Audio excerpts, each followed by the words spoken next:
So how did Tywin Lannister get away with the Rains of Castamere? How did he get away with extinguishing two noble houses in Westeros? So there's a couple of reasons why he got away with it. The first is location. This is all happening in the Westerlands, and the Lannisters are Wardens of the West. They are the most important house. They are the number one house in the West, and it's their bannermen that are rebelling in a sense, because this all began over money.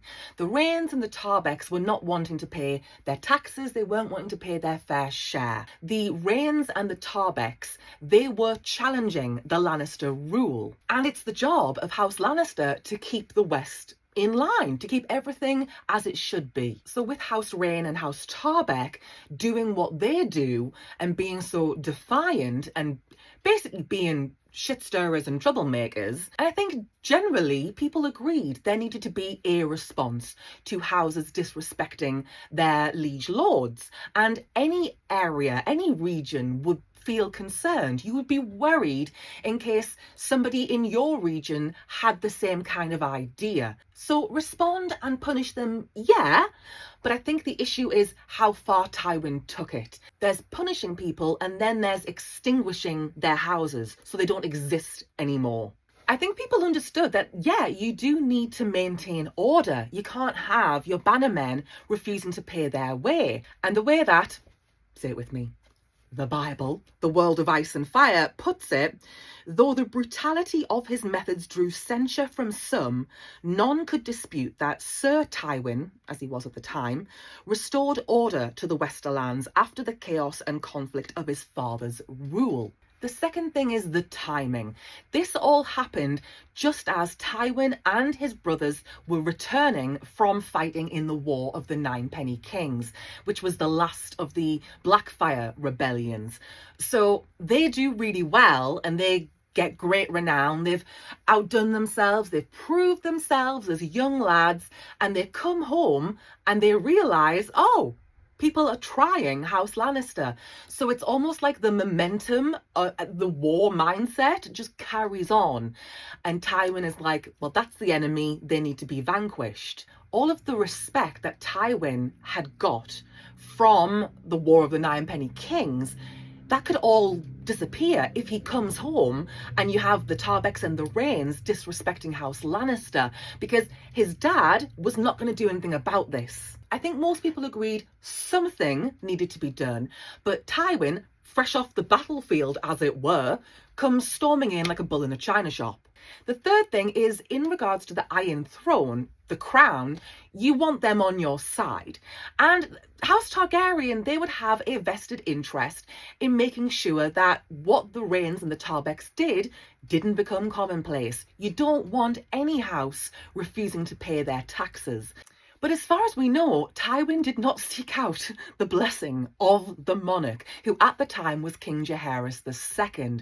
But, and this is the bit that I'm intrigued by, Tywin was best mates with the son of the king, Aerys, who was prince at the time, and he would go on to succeed his father and become Aerys the Mad King in due course. But at the time, he was just prince, and him and Tywin, thick as thieves. Now, what I want to say, it may be tinfoil hat territory, it may be purely speculation. We don't know this for a fact, but I think it's worth a mention. The Rains of Castamere happened in the year 261 after conquest, and the very next year, 262 AC, King Jaehaerys II dies, kind of out of the blue. He hadn't even been king for that long, and his death was very sudden. And Aerys succeeds him and becomes Aerys II. It's led to some suspicion. Did Aerys bump his dad off to get to the Iron Throne quicker? Now, we don't know if that is true. It might not be. But the timing of all of these things, Aerys was known to be an ambitious man. He had big dreams for House Targaryen. He was the only son of the king. He knew he would be king himself one day. It was just a matter of time. It makes you wonder, did Tywin do what he did? Did he go so extreme with the Rains, with the Tarbecks, because he knew there wasn't going to be any blowback from the crown? Because even if there was, it was okay, because his best mate was going to be the new king, and Tywin would be his hand, and Tywin would have unlimited power. Did Tywin do it because he knew he could get away with it? It makes you wonder, because I do think the timing is a bit sus. Maybe things would have played out differently had Aerys not become king the very next year, before the dust had even settled. I think the timing is a little convenient. And the last thing I want to say about this is that it's the extreme nature of the punishment that Tywin levies against these houses that, in a way, it kind of affords Tywin a sort of protective bubble. It's so bad that nobody wants to put their neck on the line and say, what the fuck did you just do?